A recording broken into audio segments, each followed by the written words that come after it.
How to enable or disable PHP extensions, using the CloudLinux Selector in DirectAdmin. We assume you have already logged into your DirectAdmin account. In the Extra Features section, click Select PHP version.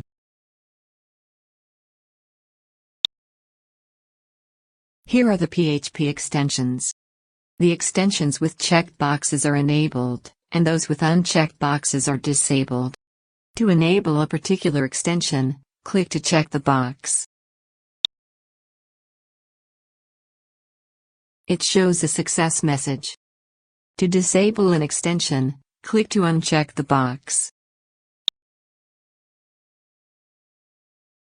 If you see a warning message related to the PHP native version, instead of extensions, change the PHP version to the non-native version from here. Thank you for watching.